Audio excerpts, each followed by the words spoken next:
Kantiokin saa olla tuonne kohti koivua. Hyvin menee, joo. Jalat levämällä. Ja lähdet vaan taivuttaa ylävartalo alaspäin. Nojaa vaan sinne tahoon. Hyvä.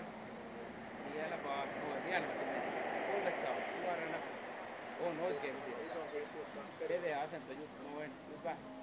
Hyvä. Nyt saat vieläkin astua parikymmentä senttiä reunaa lähemmäs. Noin. Vieläkin. Ja jalat levittää. Noin. Käännä se napas tuonne koivua kohti. Laskeudutko toinen? Siellä on yksi tyttö odottamassa vielä. Ai on?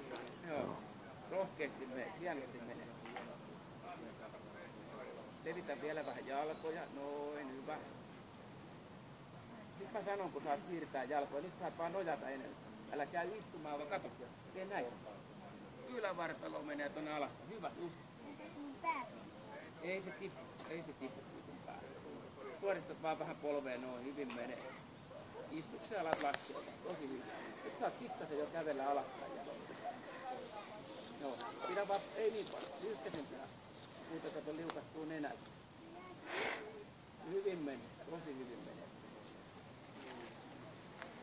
Ihan rauhassa lasket. Ei sun tarvii jännittää.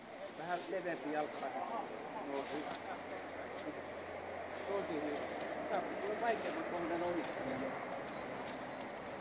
Sielläkin voit laskea ylävartaloon. Kato, ei. Siitä se pää voi olla tuonne taas. No. Sulla tulee enemmän painetta sinne sun kantapäälle. Sulla on tosi tukevammin sillä kaudella. Oikea käsi voi mennä sinne lantioon. Kato. Katso.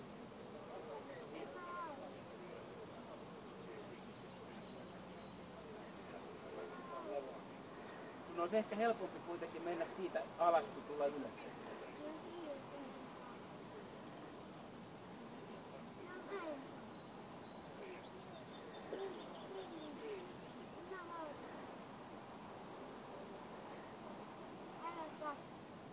Ei pakota. Saanko neuvoa?